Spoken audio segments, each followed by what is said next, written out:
downtown is where I drew some blood. Under the bridge downtown, I could not get enough. Under the bridge downtown, forgot about my love. Under the bridge downtown, I gave my life away. Yeah. This is the Community Solutions Podcast. Jason Bradley and Richter, deep from the bowels of our underground lair, escaping all the tear gas and the pepper balls, but you better not come trying to ransack this place or it'll be the last thing you do. What's up? So I thought it was. I drove by that was in your front yard the other day. That tear gas can that was in your front. I saw that. I chucked that out. Yeah. Was it Had like, to disperse the protesters at my house. Was it like a Spies Like Us where they threw the grenade in there and then threw it? Yes. Yeah, just like that. You don't want it.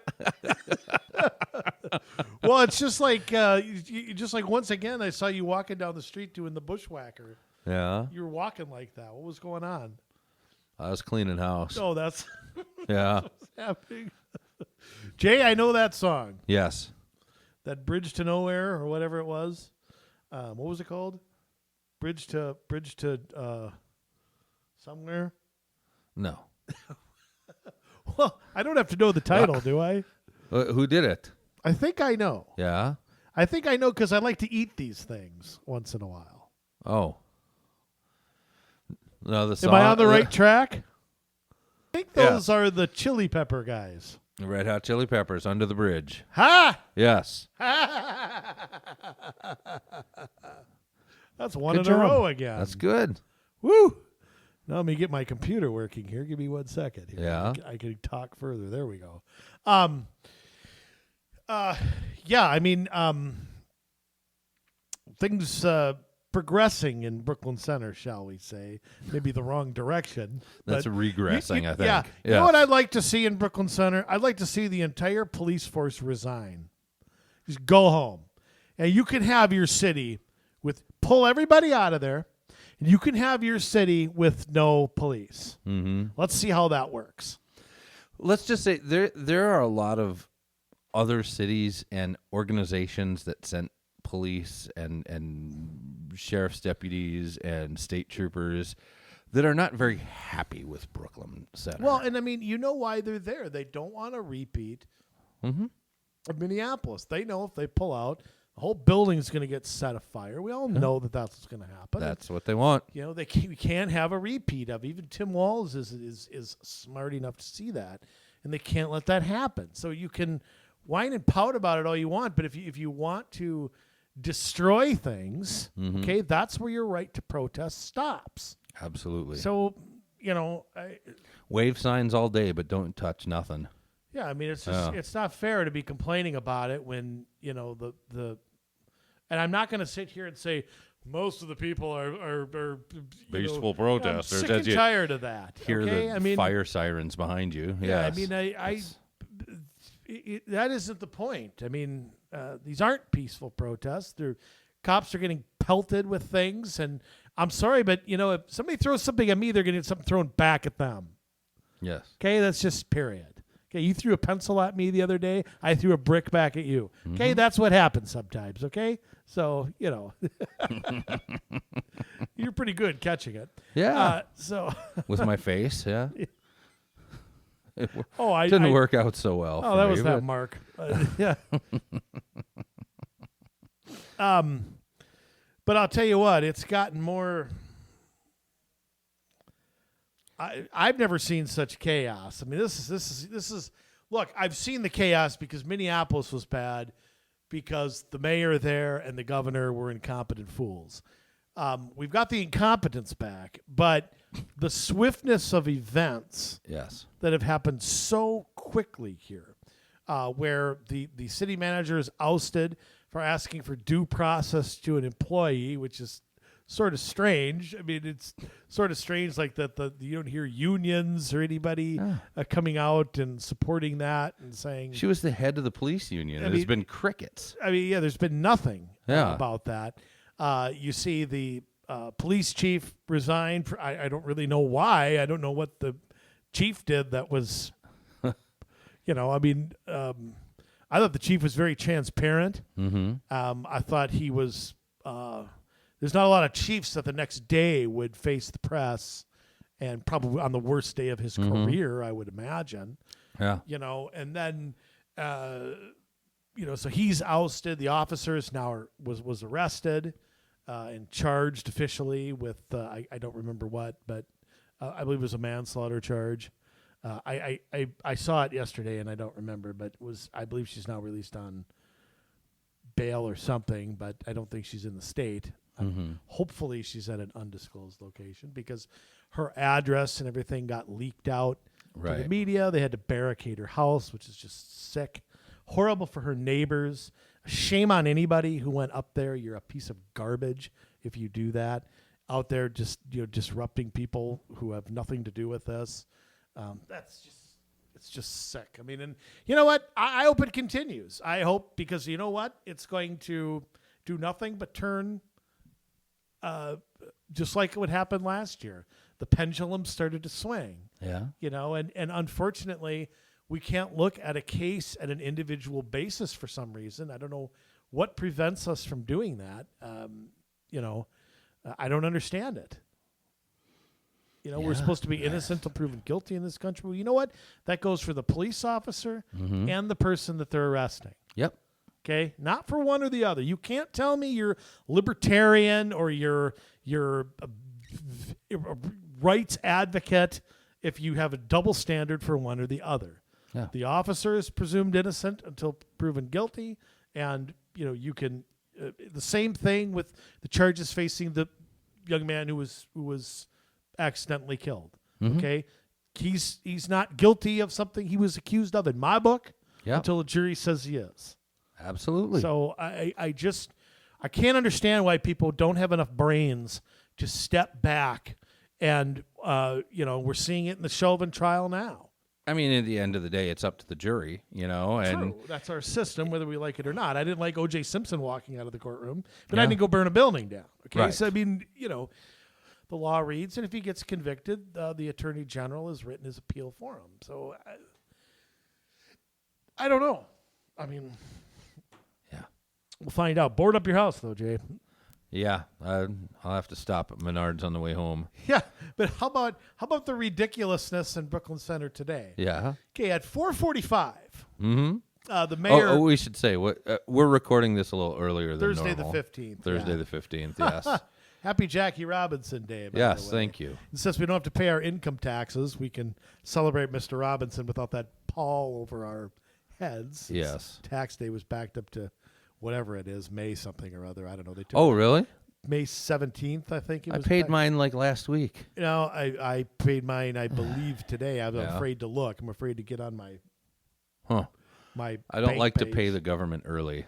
It's my money. I'll hold on to it. You don't get it. They announced it pretty late. And I don't know interest-free loan from me. Yeah, I don't know if that was Minnesota or just the IRS. Usually the states follow the feds. But anyhow, with 15 minutes notice, an emergency meeting of the Brooklyn Center Police or City Council was called, which I didn't even know they could do. I didn't know they could just make an announcement that they're going to have a meeting. I don't know if they can. I mean, I thought you had to have something as far as they must have some provision where in an emergency they can get together. They did it on Monday too, so they must have something. I think so. In case of emergency, you can call a meeting. Of course, emergency today is defined as we have global warming, so we're gonna call a meeting.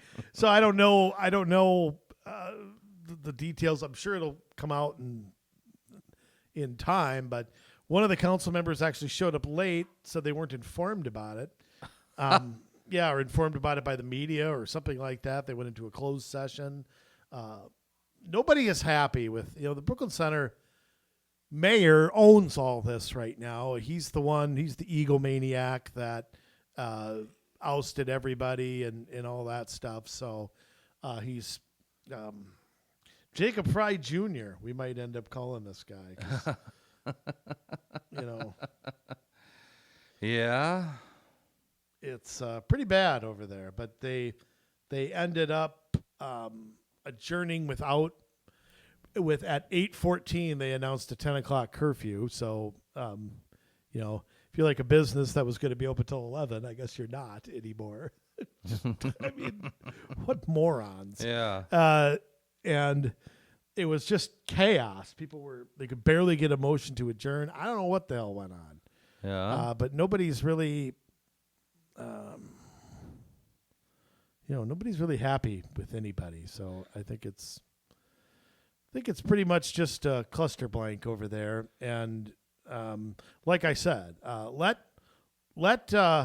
everybody, let the entire police department just quit, and you can have your policeless city. And Yeah. somebody from Brooklyn Center dials 911. Well, sorry, you said defund the police, so here's what you get.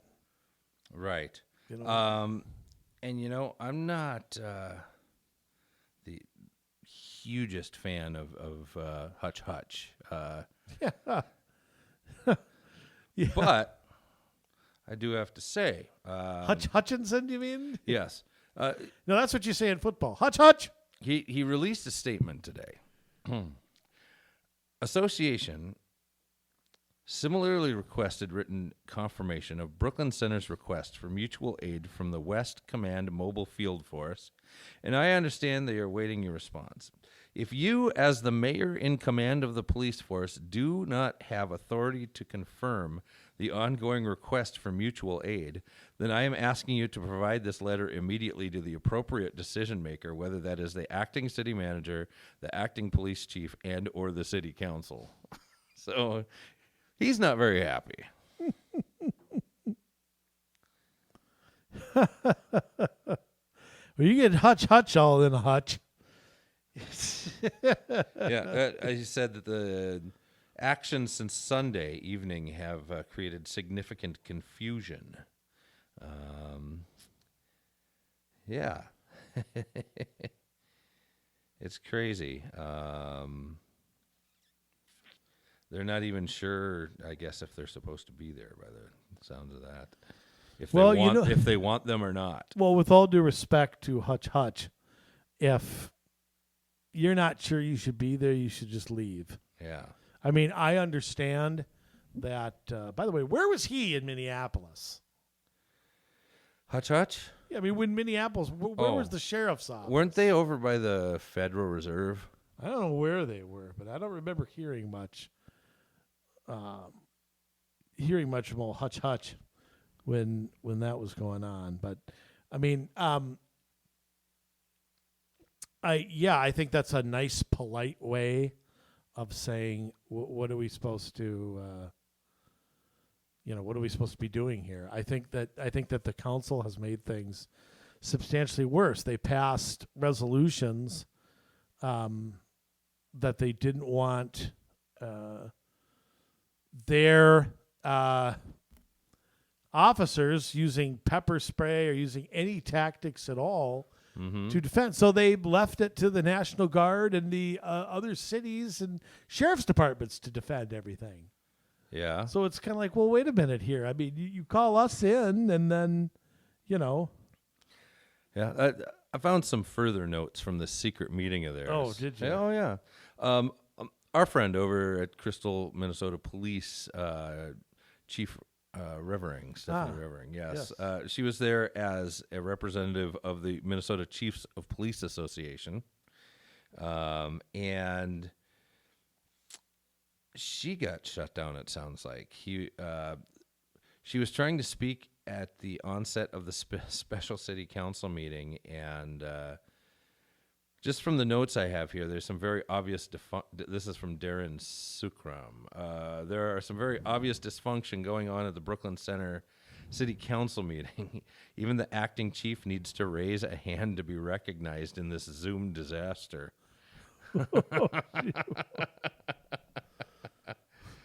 I mean, if they can't even manage a Zoom call, I don't know if they should be managing a city. They should be managing a sock drawer. Yeah.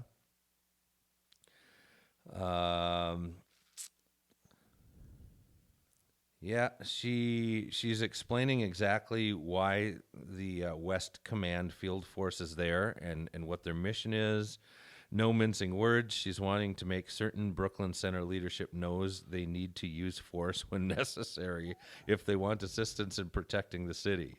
Makes you think the city is considering altering its policy on mutual aid.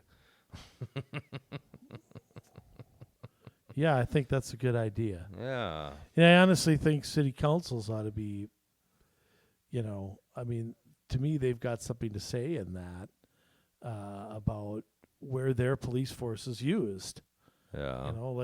Just say, hey, you can't just expect us to be the bad guys and come in. You got to have some skin in the game too. I think it's just a nightmare. Mm-hmm. So, yeah, I'm sure they'll do nothing but get worse. Yep. So, enjoy all that. well, speaking of enjoying, Jay, I mean, we touch on all the infrastructure stuff from our friends over at the bonding office over there in Minnesota. Oh, I'm sorry, Capital Investment. I have to be corrected like I am on Twitter. Yes. Some idiot who doesn't like it being called bonding. I like to call it bonding because you don't spending money that you don't have, but I always get corrected by a few morons who tell me, no, it's capital investment. Do they write bonds or do they not write bonds? Well, I love the term investment, like I'm going to get a return on something, when actually I get nothing but a higher bill. right. It's only the people that buy the bonds that get the return on the investment. Yeah, and they're very expensive because they spend a lot. Yes. So, so I find that funny how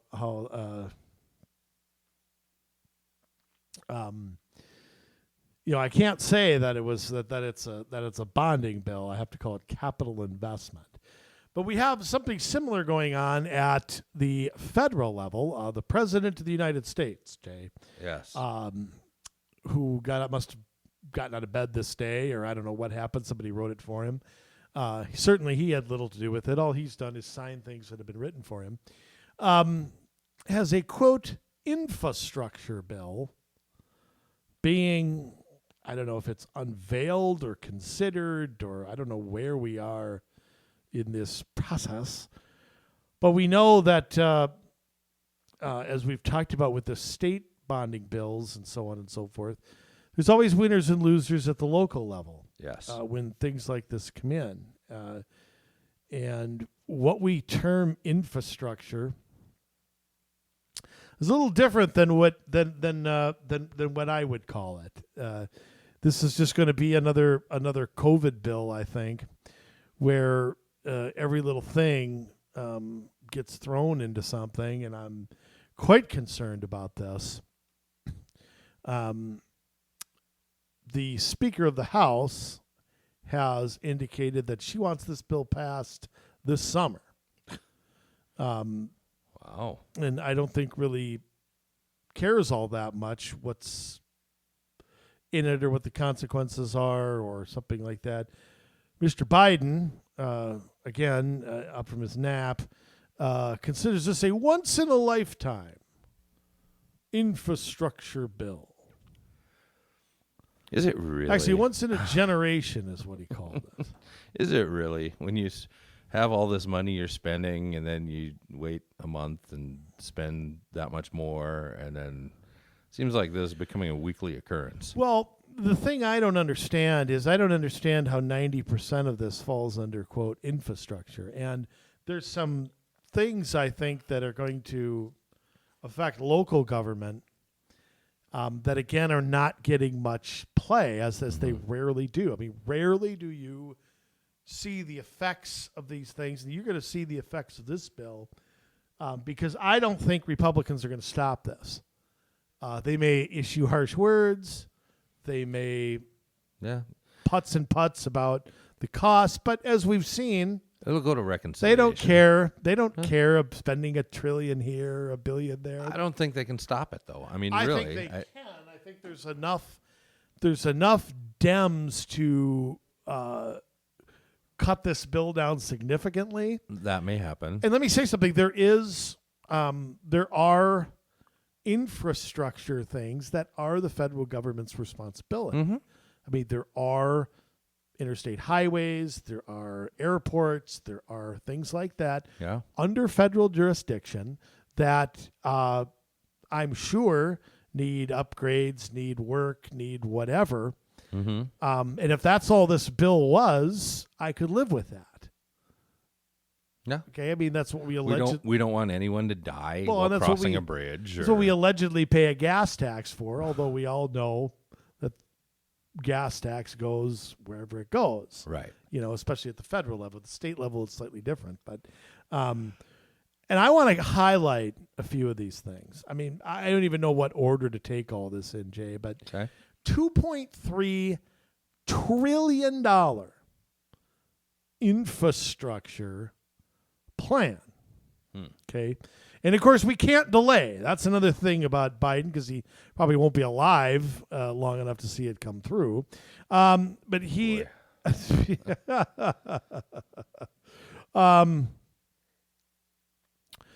But the president, I'm just going to back up for a second. The president has proposed $621 billion with a B. Now, to put that in perspective, that's about a quarter of this plan for infrastructure and resilience. I wonder where he got that word.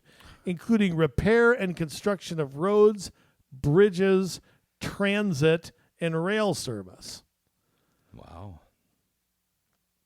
In fact, it has been toyed, although I do not believe it's part of this bill, for a gas tax increase, which, of course, is a tax that people under $400,000 would pay in violation of every single thing the president has said. But you think about that for a minute. That's 1/4 of the money. Yeah. Now let's go on where he also wants to spend. $213 billion would go towards retrofitting and building 2 million affordable homes and commercial properties, and $111 billion would replace lead pipes and service lines, upgrade drinking wastewater and stormwater systems. Now, stop right there. Is it the government's job to build houses? No. Okay. Is their job to build commercial properties? No. Is it, quite frankly, the federal government's job to build lead pipes? No. Okay, so where exactly is this money going to end up? Is this corporate welfare? Does this go to builders? Does this go to cities? That, of course, cities will make it to build. I mean, how in the world does this money get doled out? Yeah, I don't see where, the federal government is going to fly people in to interview builders or plumbers or, I don't see that happening. It's going to have to come either down to the counties to dole out as they see fit, or, comes to the state. The state does some sort of terrible bill, or But I don't know if it'll come to localities directly. It may. It I may. mean, it's possible because when you talk about affordable homes, zoning, those kind of things, those aren't done at a state level. Right. So, I mean, a county level it can be done at. I think it is going to come to them. But I think this is corporate welfare. And let me add another one. Biden wants to direct $174 billion to electric vehicles, the construction of a national network of 500,000 electric vehicle stations, replacing diesel vehicles, electrifying bus fleets, and offering tax incentive and rebates to electric cars more affordable. Let me translate that. Nobody wants an electric car. Nobody wants to build one. Nobody wants to make one. Nobody wants to buy one. So what we're going to do is we're going to take the cost of buying one and put the burden on the taxpayers, just like solar power. Right. You want solar at your house? Guess what? 2/3 of it is tax credits and tax deductions. I mean, $174 billion for the construction of a national network of 500,000 electric vehicle stations. I tell you that. What is that? That's what 10,000 per state, right? Rhode Island going to get 10,000 electric stations? But We need about 6 in the Yeah. country right now. Well, there is that. I don't know anyone. Well, okay. Personally, I don't know anyone that would want to drive about 350 miles, find a charging station, wait for hours while your car charges up, and then go another 300 some miles, go to the next charging station, wait for hours. Is that what it takes? It's not fast. It's not like 15 minutes or anything like that. So you don't just dump some electricity from the pump into the. I always wondered how that If works. they could do it that way. Well, what's a hybrid then? What does that do? That has two engines, and so it has a gas engine and an electric engine, and they kind of tag team. I see. It's yeah. So that's okay. It's kind of like the Can-Am connection. I prefer Strike Force. Well, But okay, so we're going to replace diesel. I mean, like, let me stop here. Yes. Again, who's getting that money? It's electric car companies, or it's whoever makes these vehicle stations. Mm-hmm. They're gonna get billions of dollars from the Yep. federal government. Now, you liberals out there who complain about corporate welfare, where are you here? If this was going out to an oil company, they'd be going nuts. well, it's because they need to save the world. That's why they need to give the corporate welfare to the green jobs. So if they like it, then it's okay. Absolutely. Well, and that's the thing. I mean, this is being pushed from the local level too, and this is where I do see a lot of it going to cities, because you have cities like St. Louis Park that you can't build a new parking lot, or you can't you can't resurface an old parking lot. You can patch it, you can't resurface it without putting in electric vehicle charging stations. Well, that's just absurd. Yeah. I mean, that's. Yeah. Well, no wonder nobody fills any potholes or does anything. Why do it if you have to?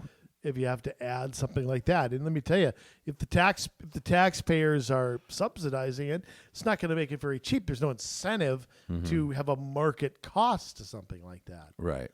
I mean, let's just pretend. Say an electric car costs $5,000 to make. I'm just throwing out numbers, and you want to sell that car for $10,000, but the government is subsidizing $7,000 of that cost. Yeah. Well, what's your incentive to charge $10,000? Charge 20. Right.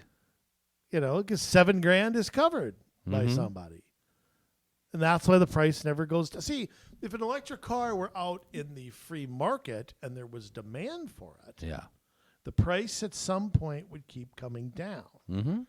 Just like with TVs, or it's Flat screen TV, is the price of that gone up or down in the last 15 years? yeah. I mean, it's just. You'd think Mr. Biden at 114 years old would have taken an economics class at some point. They must not have taught that in Delaware in the 1800s. All right. The president also has, or whoever wrote this, I'm not going to give the president this much credit, $400 billion to expand affordable care for elderly and disabled. Now, tell me how that's infrastructure. Well, he is building America on the backs of its citizens. So few citizens are tired. Yeah. But why Yes. is that lumped in with roads and electric cars and, those two things don't have anything. That should be taken under its own merit. There's nothing in there that should be a part of this. No. It's the Democrat playbook. Let's throw as much junk into a bill as we can get passed and shove it through. Well, and this was also involved not necessarily affordable care, but raises for everybody who is working around there. They must be union.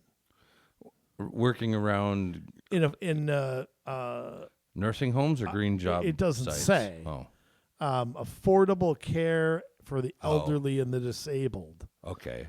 So more pay for nurses and nursing assistants. I don't even know if it's nursing, because they are claiming in this article, and where the hell am I getting this from?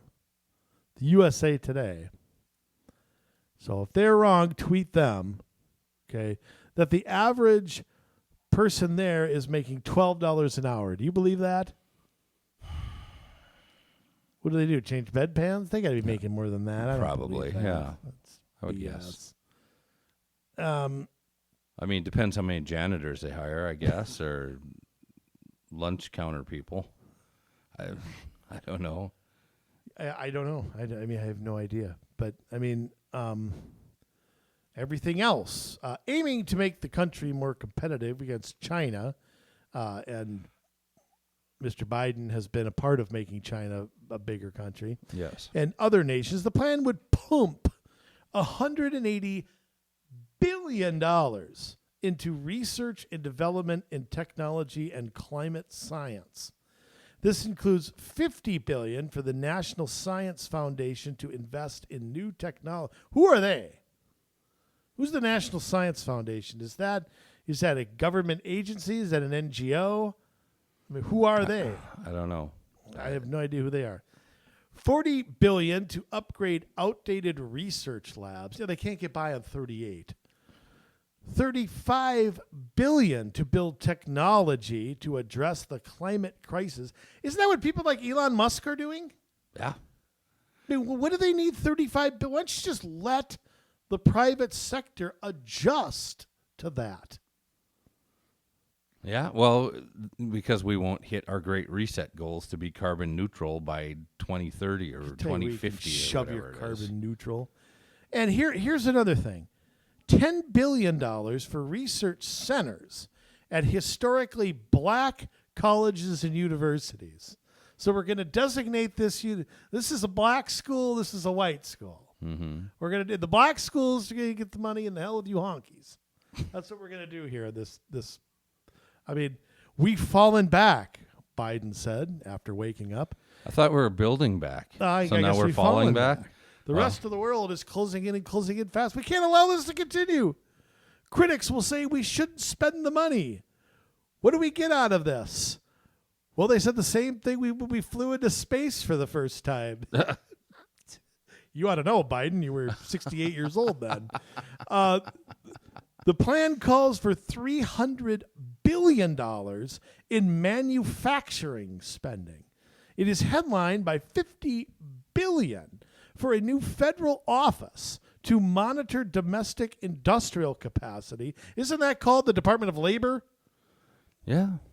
And the production of critical goods supply chains such as semiconductors, batteries, and clean energy tech. We need $50 billion to make an office to monitor this. I mean, it's funny. Word. Go back under the Obama-Biden administration, and manufacturing in this country was on its deathbed. Mm-hmm. They did more to chase manufacturing out of this country than any president ever. Yeah. Manufacturing was dead. Yes, it was. So what the hell? I mean, It started to come back over the last 4 years, It and now did. it's all hightailing it out again. and it's going to, because it's going to go where the lowest common denominator of labor is. The tax overhaul, which the White House labeled the Made in America tax plan, seeks to incentivize job creation, an investment in the USA, and to profit sharing to tax havens and ensure large corporations pay their fair share. The White House, which wants to increase the corporate tax rate that was lower under President Trump, the plan would eliminate the rule that allows U.S. companies to pay no taxes on the first 10% of returns when they locate investments in other countries. You know what they'll do? They'll all go out right now. Yeah. That's probably what they'll do. Under tax hikes and other changes, I hate it when something's called a tax loophole. Yes, it's you usually hate that not. terminology? Yes, I do. There's no such thing as a tax loophole. All they're doing is taking advantages of the laws that you passed. Yep. I mean, there's no such thing. There's no. I guarantee you some of these people are taking advantage of these loopholes as well. I take advantage of these loopholes. Who doesn't?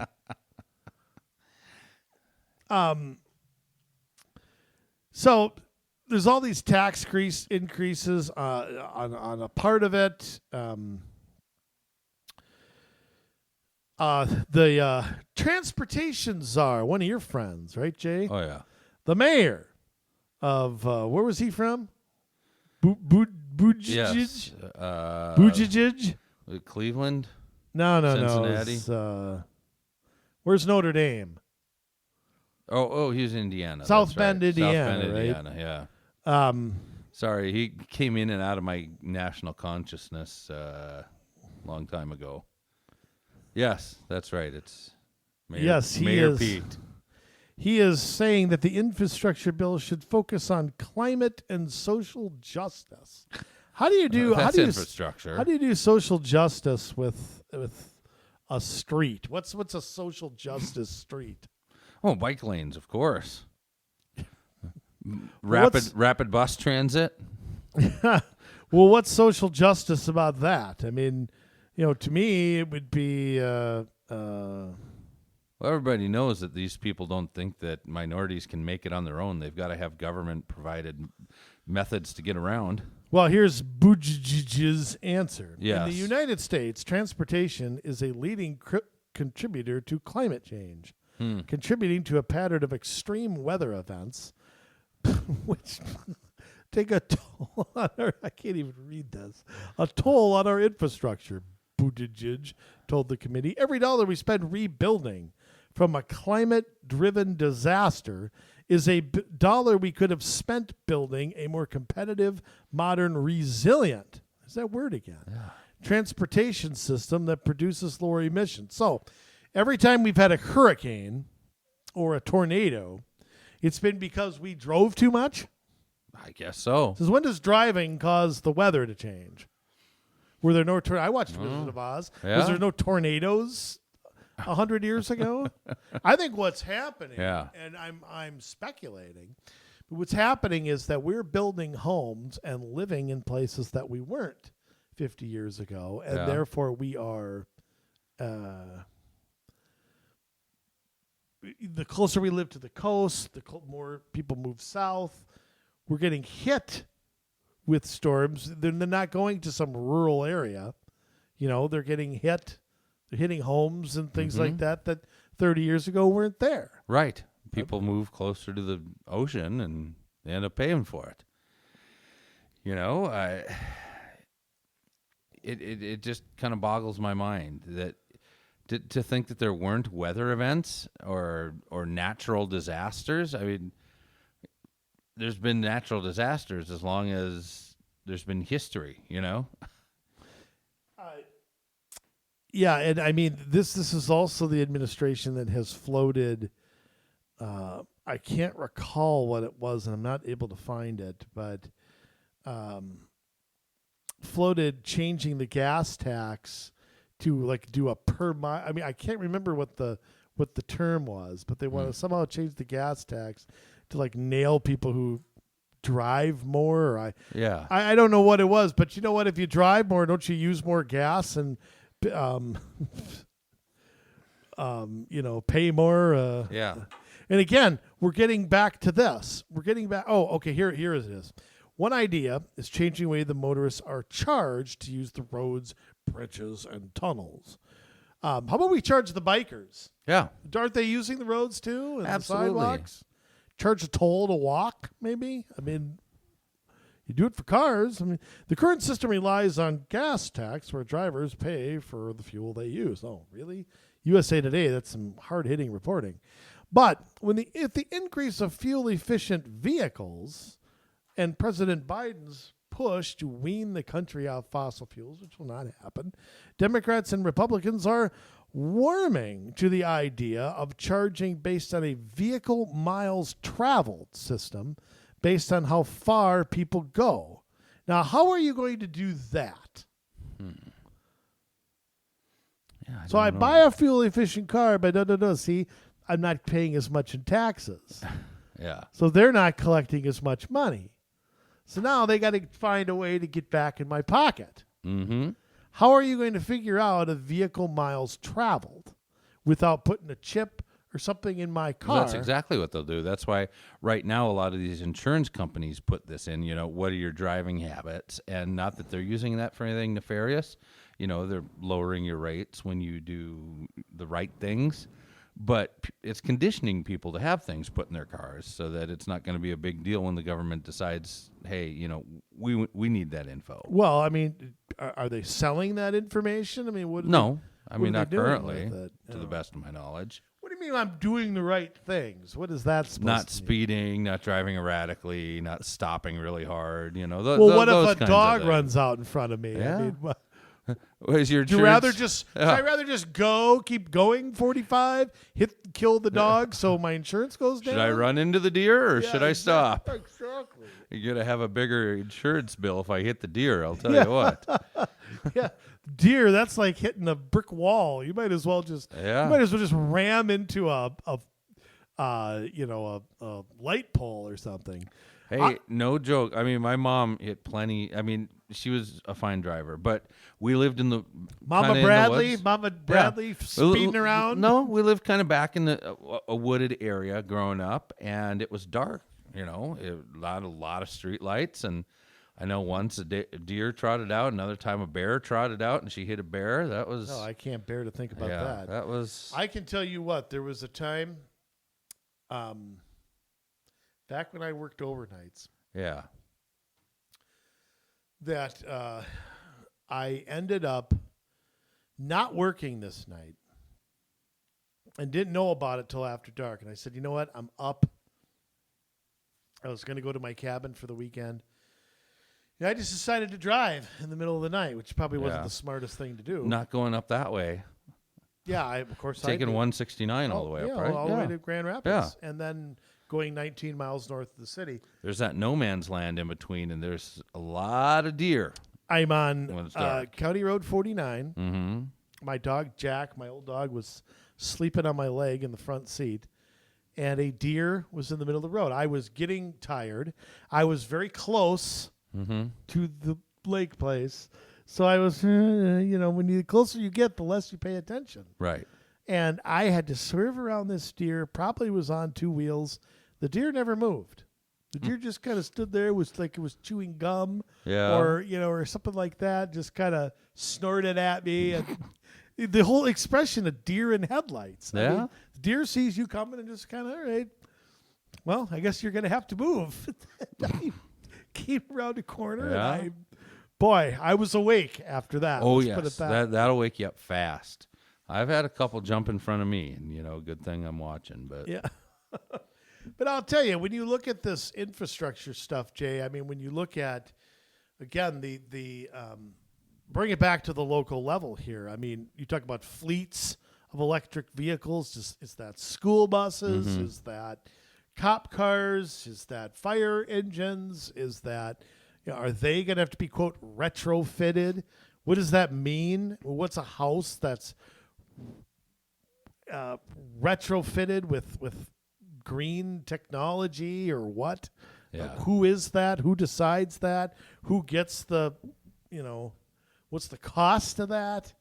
I mean, there's a lot that could come back on local governments. And let me give you another one. Once again, from the USA Today, Biden's infrastructure plan calls for cities to limit single-family zoning and instead build affordable housing because it's exclusionary. This has led to racial segregation and climate vulnerability. President Biden wants cities to put more apartment buildings and multifamily units, such as converted garages, in areas traditionally zoned for single-family housing as part of his $2.whatever-gazillion infrastructure plan. Cities would allow for smaller lots and for apartment buildings with fewer than 6 units, I like when they say unit, to be built next to a traditional house. So what does that mean? Does that mean you're going to have single family? Are we changing the definition of single family, or are we getting rid of that zoning altogether? Well, I would guess we're getting rid of it altogether. I mean, look at what Minneapolis has done. They have changed the zoning laws so that you can just stick a fourplex wherever you want in the city. Yeah, you can. I mean, that's where we're headed. You can cut your garage into fours, I think. And we know that because they view single-family housing as racist because it's not affordable enough.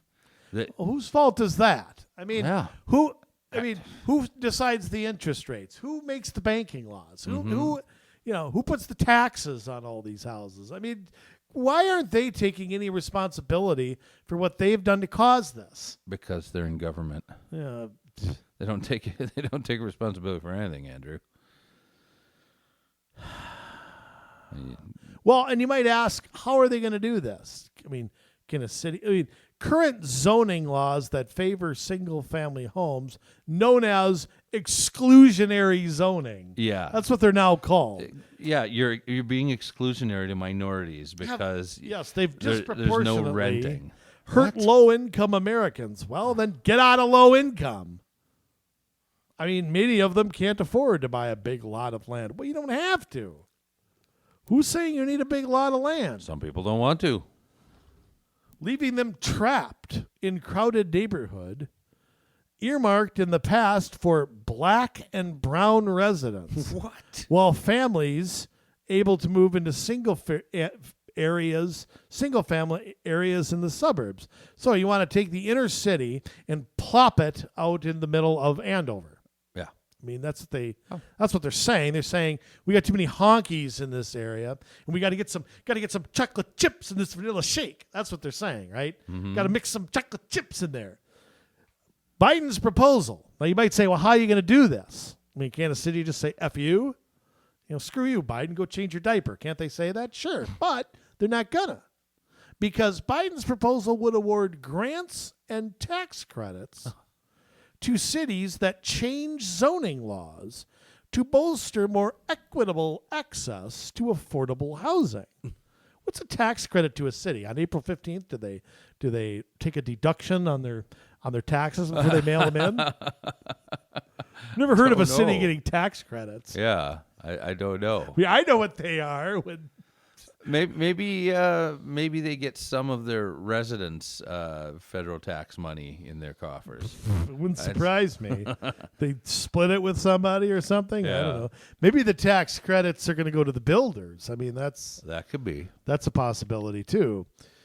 A house with a white picket fence and a big backyard for a 4th of July barbecue might be a staple of the American dream, but experts and local politicians say multifamily zoning is the key to combating climate change, racial injustice, and the nation's growing affordable housing. Really, let's look at a place where they've got lots of multifamily housing.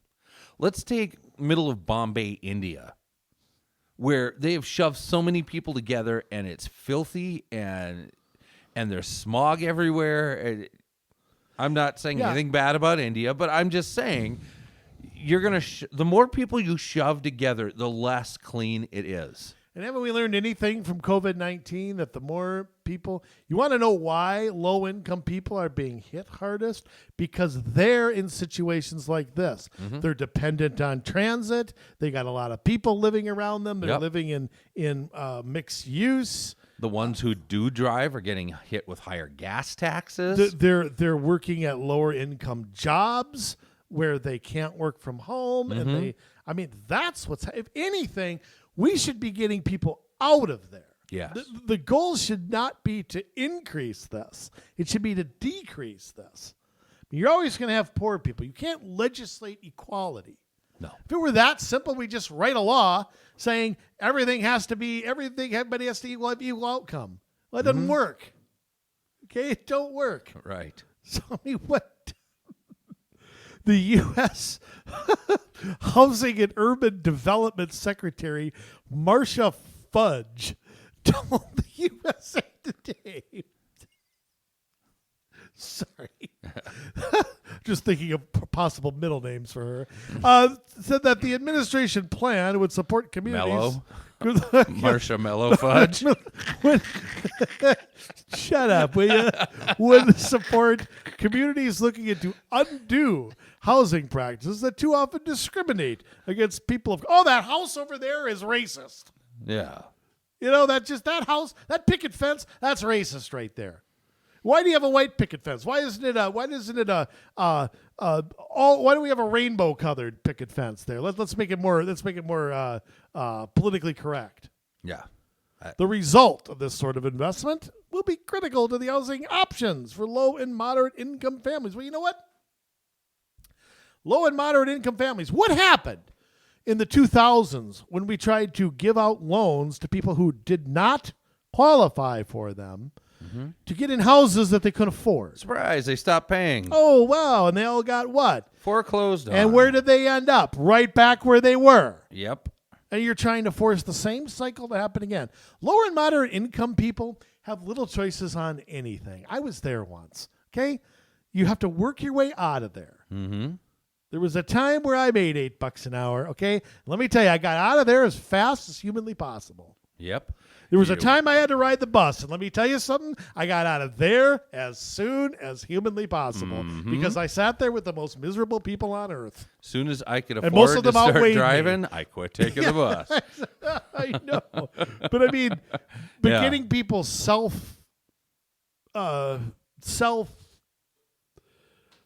how do you call it? Self-sufficient or self-sustaining. I hate using that word. Yeah. But that's the goal. Mm-hmm. One of the policies would reinstate affirmatively furthering fair housing rules. Again, back to cities. Is this still Marsha Mellow Fudge? Yes, Yeah. this is still. Okay. There's fudge right there. There's fudge. Okay. That kind of looks like Wheezy. A little bit like Wheezy? I don't know. Okay. I don't know. See if George is lurking around. Requiring cities to reverse segregation. Show me a segregated city today. Show me a city with white and black drinking fountains. Well, they may not have white and black drinking fountains, but liberals are resegregating our country. I mean, they are. Well, and listen to this. Yes.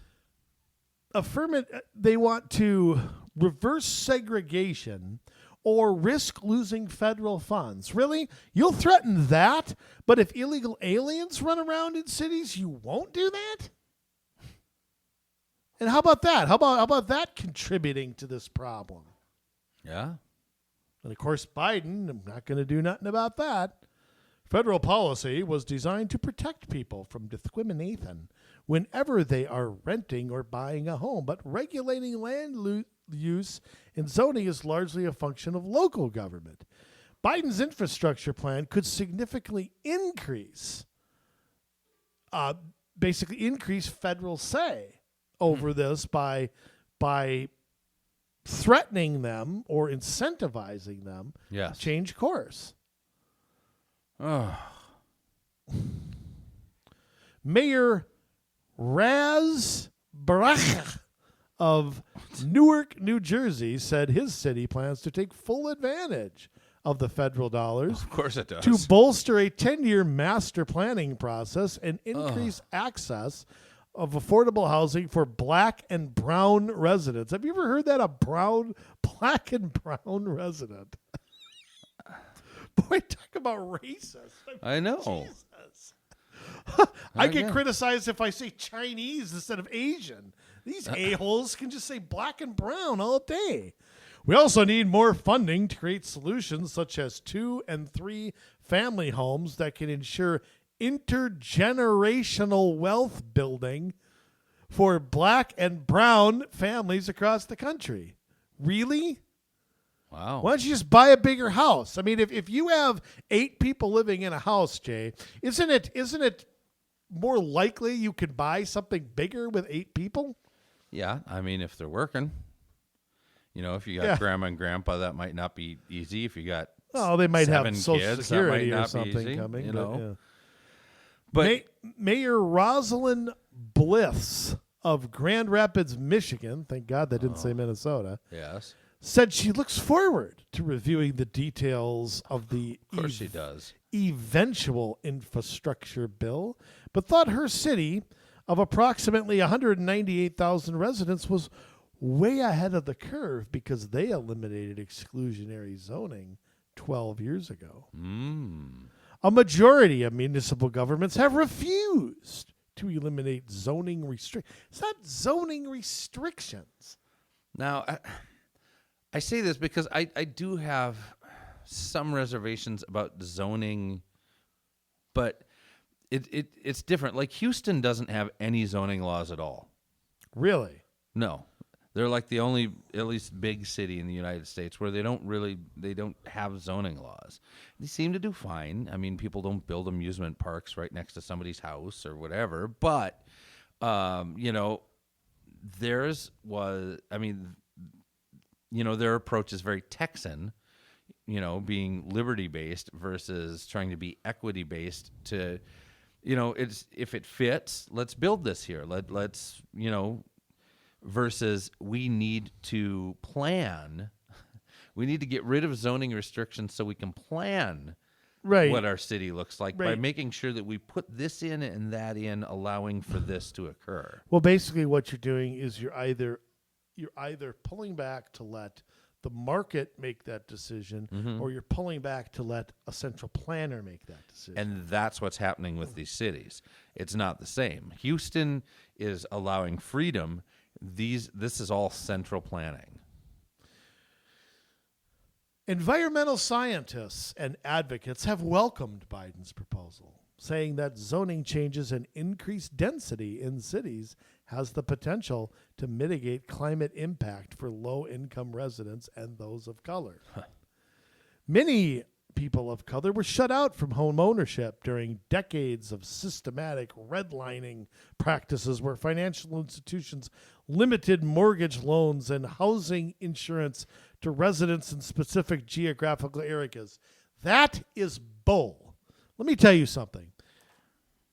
The object of a mortgage loan company, the object of a realtor, the object of any bank is to get you approved. Mm-hmm.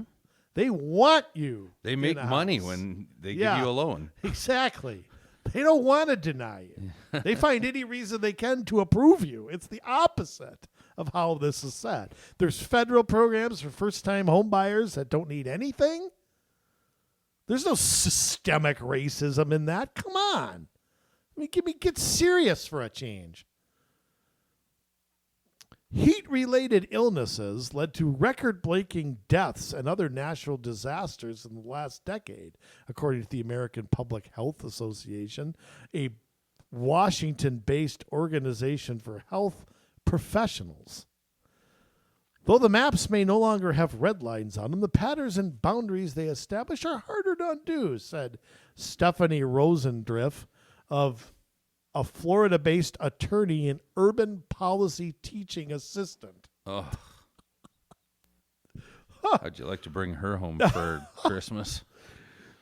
The revelation is troubling. 79 million Americans have reported being unable to pay their household expenses, including electricity, with temperatures expected to rise over the spring and summer months. Well, could that be because their jobs were shut down, their transit was turned off? Mm-hmm. Could that be they were sick with COVID? Could that be the reason? Yeah. Yeah. You don't have to have logic to be able to put this stuff together, You think that you would, Andrew. Well, I mean, but what is this deal that, everybody talks about affordable housing, but the problem is that the problem with housing prices is they are so manipulated by so many outside forces. Mm-hmm. Interest rates being number one, but there's a million things that contribute to housing prices. It's not any one thing. Right. And if you don't step back and let the market correct itself, Mm-hmm. because I've still said that the key to this, the key to getting housing prices under control is to get not only to get the government out of it, we've got to lift these COVID restrictions. Mm-hmm. You can't let people live in houses they're not paying for. You can't let people not pay rent in places, and this is going to affect every community in this country is going to be affected when if these ever get lifted. Yeah. I mean, that's going to lower the price. But to stand there and say, well, the price is too high, but if you don't have to pay your mortgage and you don't pay your rent, we can't kick you out. Well, the cost of that is going to get pushed onto the rest of us. The cost of one person not paying the rent is going to get passed off to somebody who is. I mean, it's a fact. Yeah. Yeah. Well, if they would open up all of the businesses and let people shop as normal and do service as normal and work as normal, people wouldn't have a hard time paying their rent. Yeah. People wouldn't have a hard time paying their mortgages. We wouldn't see issues here because people would be making money. I have seen statistics as high as 1 out of 3 households have either had a job loss, a job limitation, something due to this COVID's restrictions. Yeah. To the government-imposed restrictions. Well, we're sitting in a room with it. There's 2 of us in this room, you and me. Yeah. We have both had big time work taken away from us because of this. Still has not come back for me. Exactly. You want me to pay my electric bill? Let me work. Yeah. And I mean, I'm still, like I said, I have a part-time job in the bar restaurant industry. We're still forced to close at 11 o'clock. We've had curfews this week where I know bars and restaurants that have shut down at 7. Yeah. I mean, how in the world can they continue this if you don't get off their damn backs? The rate of home. Now, here's something funny, too. Biden's plan is to build more apartments and more multi-unit stuff, yet they also complain about the rate of home ownership. Well, which is it? Home ownership has consistently been around 70% for Caucasian Americans, 41% for blacks, 45% for Latinos, and 53% for Asians. Well, aren't there a lot of, there's so many factors that go into that. Some people choose to rent. Some people are young and they rent right away. Some people are retired and they own their home outright because they've paid on it. I mean, that's such a general statistic that I'm not sure you can. Is that evidence of what? Racism? Not in my eyes. I mean, you have to go and you have to demonstrate you'll pay the money back. Yeah. That used to be the way it worked. And you know what? I'd like to see the percentages on these FHA loans. Yeah. Are they going to minorities or are they going to white? I'd like to see the government's own statistics. It used to be all about loan to value ratio, and now it's now it's about checking the boxes, as we like to say. Well, and that's it. I mean, now that we're getting into all of these ESG scores for the Great Reset, I mean, I'll tell you what, there's not a show that goes by that you don't mention EGS scores. That's because we need to be aware. It's coming, and it's not coming far in the future. It's in process of being implemented right now, where these banks are not going to lend to people that do not have a good ESG score. So how do I get a good score? You don't want one. That's the problem. But how would I? I don't understand. Well, by investing in woke companies, you can't they don't make any money. Right, exactly. By you're on your social media, you better not be talking negatively about certain things, and Well, then I'm dead. Yep, I better set it to private. Yeah. But listening to our podcast, we would most definitely have a negative score.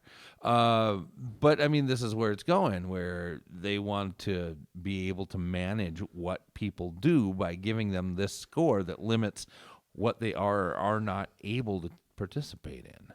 So it's Well, and I'll tell you what, just getting back to local government, though, I mean, if you're going to rely on Republicans in Washington to stop this, you might as well just. yeah. Good luck. I got some stock in Solyndra if you want that. I mean, there's just no way that they're going to have. There's no way that they're going to stop an infrastructure bill. And like I said, the federal government does have some responsibility for this, but I'm going to make a prediction, Jay, that just kind of like Walz and how he had the $2 billion bonding bill and the Republicans cut down to 1.95. I think you're going to see something similar here. I think a lot of this is going to go through, and I think it will go through with Republican support, no matter how much they're gaslighting about this. Mm-hmm. I'm going to tell you something, that some of them are going to get bought off with little projects. We'll fix this school in your area. We'll put an Amtrak station in this area. Yeah. It's already a condition of Susan Collins's vote, is an Amtrak track to a town of 7,200 people. Will somebody please primary Susan Collins? Yeah, well, you're going to have to wait till 2026 because she just got reelected. I know. Republicans are talking about ways to increase taxes. Your favorite presidential candidate, Mitt Romney, is one of them. Oh, boy. Clearly, by bringing in additional revenue from additional miles driven, is going to create some additional revenue, said Mitt Romney, who passed third grade math. I'd have to see how much that would be. What is it more if you drive with the dog on top of your car? Or like more vacation miles where they were tied to the back and you charge differently until the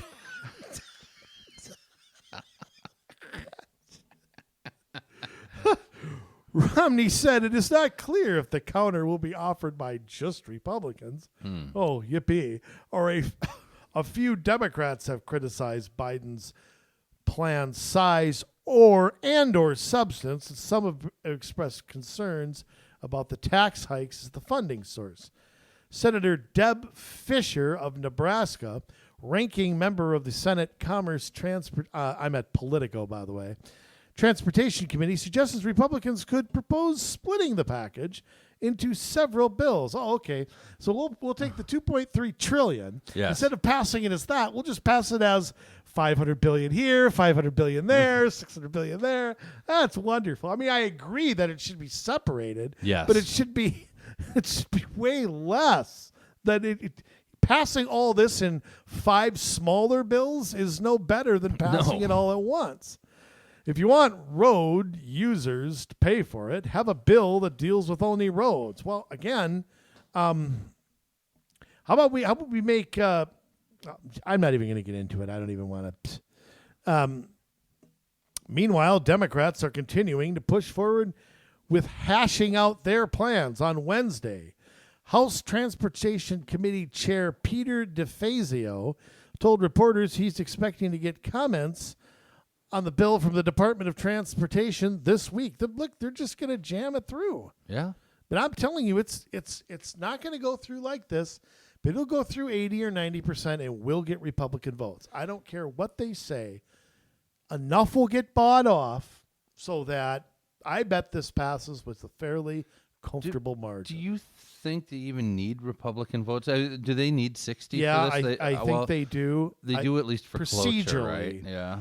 I think they will, and I think if they don't, they'll get them. Yeah. They'll get them. They don't need very many. They'll get it. Well, they need 10. 10, yeah. But I can think of 10 off the top of my head Murkowski, easily. You don't even have to Collins, name them. I mean, we know who they are. Right. Who would? I can think of 10 Toomey. that would never even think of voting for this too. Right. But I feel like this will get 300 votes in the House and about 70 in the Senate. I think enough people will be bought off by something, or will be sold that it's a jobs bill, or it's we'll fix the highway in your state. They'll come back, go up for re-election, saying they did something. Well, and that's it too. We did something because they've got so much pressure on them to not fold on the filibuster, to not fold on the Second Amendment stuff that's coming, to not fold on HR1, to not fold on the Equity Act. How about the Supreme Court proposal? And the Supreme Court proposal that came out today. Even Pelosi said she's not supporting that. It's just too bold-faced for most Democrats to even touch. Yeah. Of course, the president probably isn't even aware of it. Yeah. But yeah, you don't like what the court's doing? Okay, we'll just add judges, and then we'll just appoint judges that agree with us. Yeah. So much for caring about the law. Right. It doesn't matter. But I think you're right. But I also think it's dumb on President Biden's part because there is a case to be made for, like I said at the beginning, Jay, for federal roads, for airports, for things of that nature. I even would put broadband on there, although I consider that more of a state thing because every state's different. You can't. There's so many different companies. Yeah, and you can't apply a one-size-fits-all from Montana to Texas. It just doesn't work. So there is a need. I'm gonna go out and say a need for some sort of bill. I know President Trump tried to pass something that was just this, and it went nowhere. Not surprising because everybody wanted to throw in their garbage, and he didn't want the garbage in there. So but I still think that sometime this year you're going to see this, and you're going to see most of this come. And local governments better watch out because you're going to be penalized, incentivized, whatever you want to call it, to completely redo your city, especially newer cities. Cities that are just building or just expanding are going to be under tons of pressure to put up apartments and put up low rent this and that. It's really going to clash with residents who live there. I'm telling you, if you want to live in those kind of neighborhoods, you can move to North Minneapolis. I mean, nobody moves to Big Lake so they can live in a tenement or and I'm not trying to make fun of that. I'm just saying that there's reasons people move where they move, and we don't want cookie cutter cities. There's cities should have their own feel and their own character, and this is attempts at ruining that. Yeah, and there'll all these schools that are going to get rebuilt. Oh, there'll be conditions placed on that. There will be. Well, and we got to start with the black neighborhoods.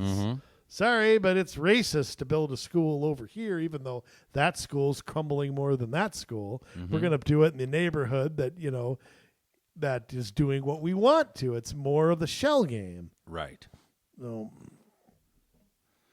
yeah, and with the Green New Deal stuff, they're going to be building the new stuff up to green code. So there's going to be all this new green code that's coming out, within the next, 2, 3, 4 years. And I think that's part of this retrofitting stuff. Absolutely, it is with the older buildings. Yes, and if they can start building newer buildings in those areas with the green technology and the green development codes, then they can lead standards. Yep. As soon as somebody wants to renovate their kitchen or, put in an egress window or whatever, they can start to implement these retrofitting ordinances to make sure that nobody can do it the way that they used to. It's got to be under the new. You want to put an addition on your house, you're going to have to follow this, and that. Yes. That's what it's going to be, and you're already seeing some of that. And again, I understand building codes, technology, equipment changes over time. I'm all for if you want to be more energy efficient, and that's your choice. Yeah. You want to pay for it, or those companies want to compete out in the free market. Oh, that's terrific.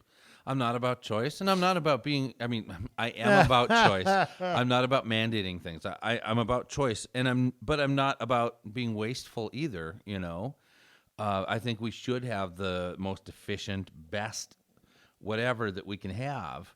But A, a lot of the stuff isn't efficient yet. B, a lot of it's expensive.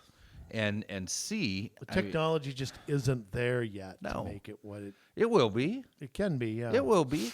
I would love for my energy bills to drop. Okay, but the only way it can be Yeah. is to go innovate out in the free market. Like I said, if I'm building solar panels and 2/3 of the cost is subsidized by the government, Yep. what is my incentive to be innovative, to make my product cheaper, to streamline it, to make it even better? What's my incentive? None. Zero. I have no incentive to do that. Yeah. What's another company's incentive? To come in with competition, and competition will drive down the price because it gives consumers choice. There's no Nope. reason to do it. Nope. The companies that come in will be looking for a handout as well, and Yes. they won't give. They'll be part of the group that is Yeah. the public-private partnership that we just, gives us strokes. All right. Yeah. All right. Biden's infrastructure bill. Ugh. Don't say I didn't warn you. Yeah. Look at it if you dare. We've gone through the USA Today, through Politico. You could find it a few other places. There's not a lot of places that break it down, to be honest. I mean, there's the New York Times put out something yesterday about how Americans favor Biden's proposal, but it kind of depends on how you ask the question. Do you approve or disapprove of the American Jobs Plan? This is the question from the New York Times. Yeah. Well, what is the American? How about the first question should be, what is the American Jobs Plan? Do you know what it is? I bet you get some interesting answers. Probably. Who would oppose the Jobs Plan? Oh, nobody. Everybody wants jobs. Everybody wants jobs. Oh, I forgot to tell you, they're it's Yeah, we didn't tell you what's slave in labor it. in a Yeah. mine. We didn't tell you what's in it.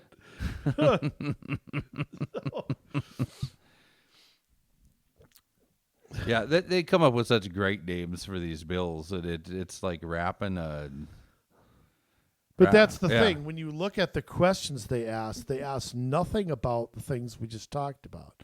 All it is, do you approve repairing highways, bridges, and major roads? No, I want them to crumble, fall apart, and let's Yeah. just replace them with dirt. Right. Well, yeah, if they're breaking down, of course I do. But that isn't what this bill is. That's a very small part of it. Mm-hmm. And it's just totally bogus. It's just another example of, where this nonsense goes. All right. You know what, Jay? I'm tired of this.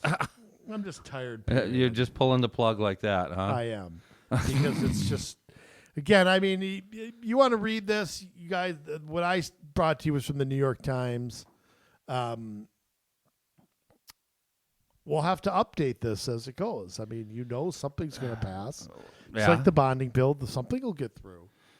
Yeah, and we'll find out more about it. But, I mean, that's the thing with something like this. I mean, all of the repercussions are local. So it might be a federal bill, but it's all about what happens locally because how your communities are designed, I mean, that hits home every day. Also, I mean, school buildings, water, manufacturing. Yeah. I mean, everything just in this. I mean, it is going to hit your local community in some way, shape, or form. There's a major tax increase, you know. Yes. And we all know that extra taxes often get passed on to consumers. I mean, Yeah. Nobody who owns a business is going to take the pay cut. Okay, they're going to figure out how to get around that. Yep. And it's just, you'd think somebody learned that at some point, but pay their fair share. Oh, so, well, it's that time again, Jay. Already. It goes so fast.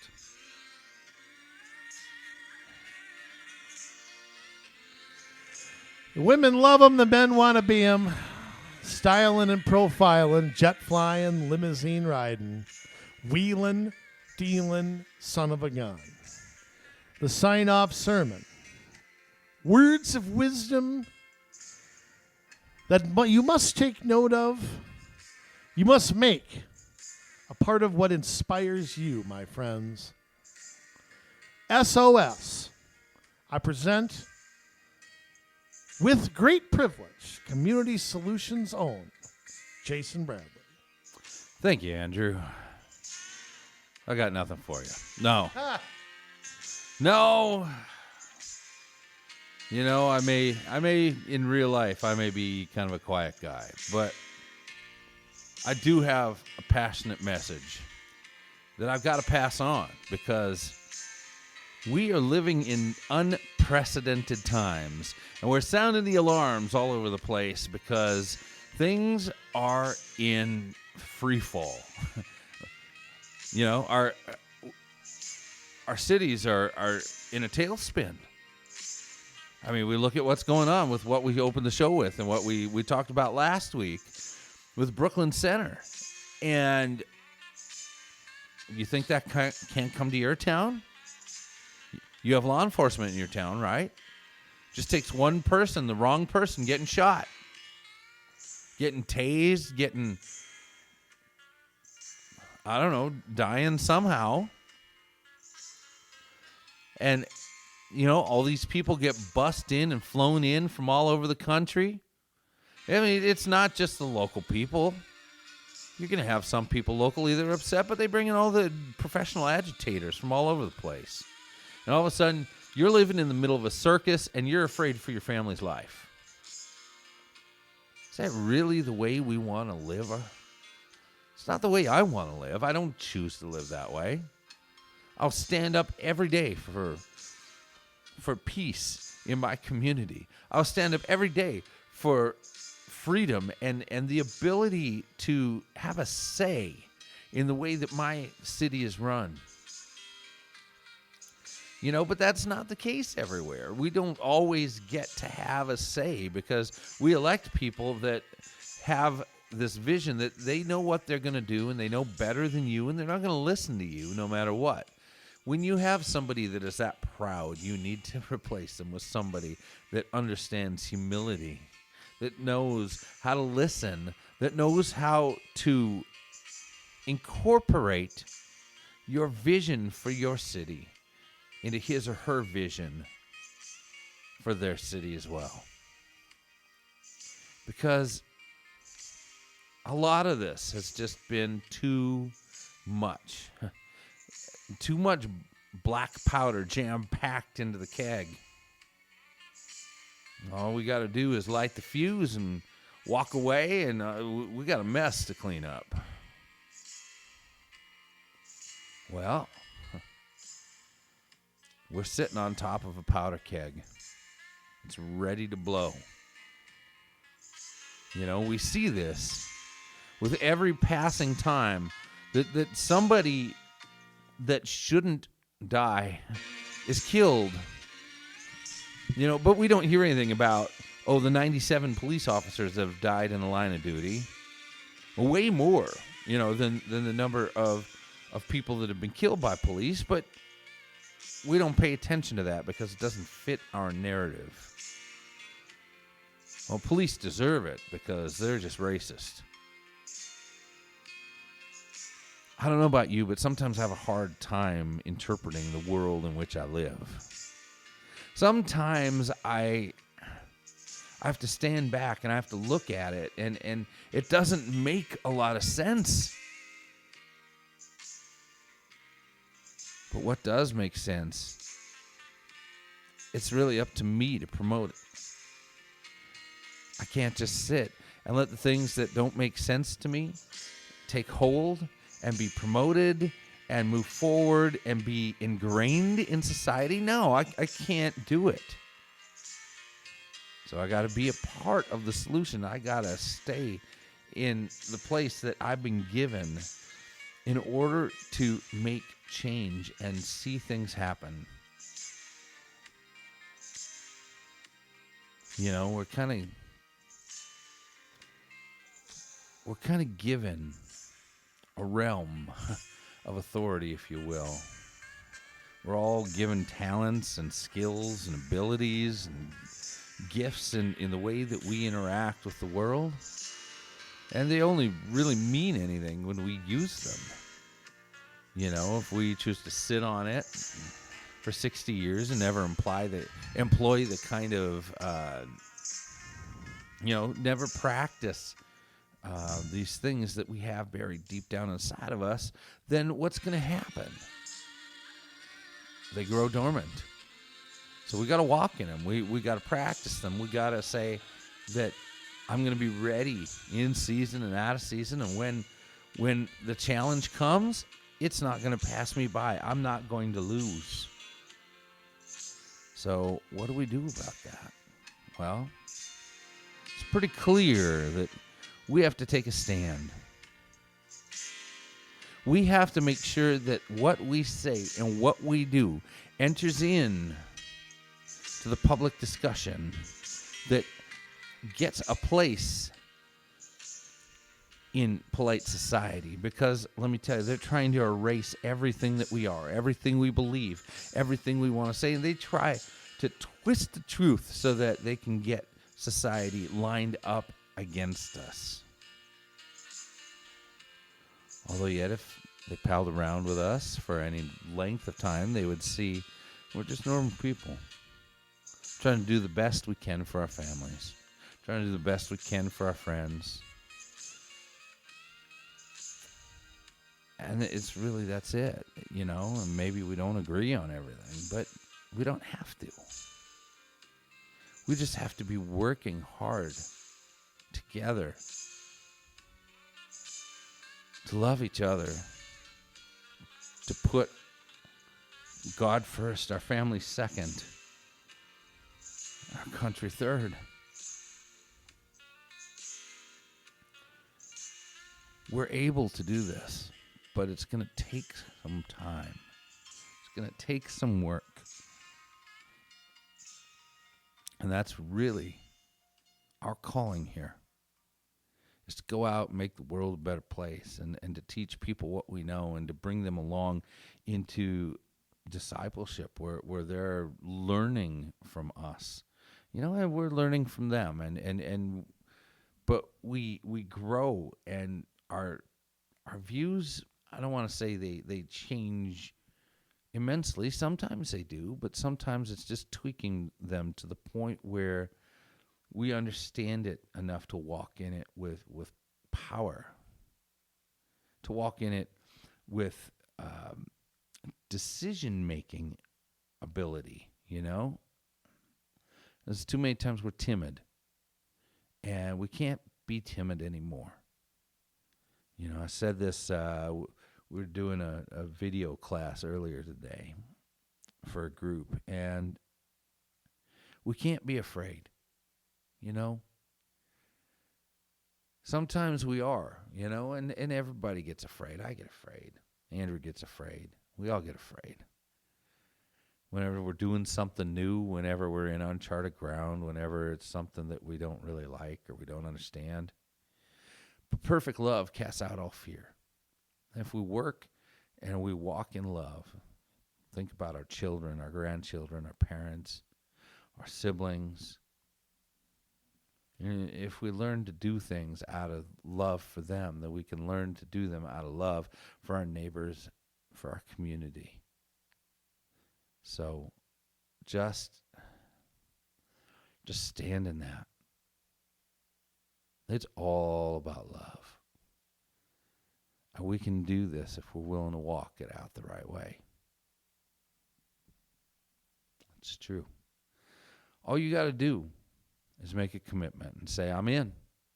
I am in, and I am not going to let the enemy take us down. You can get a hold of us. If you know what's going on and you're sick and tired of seeing it in your city, give us a call. Give us an email. You can get a hold of us at commsolutionsmn@gmail.com.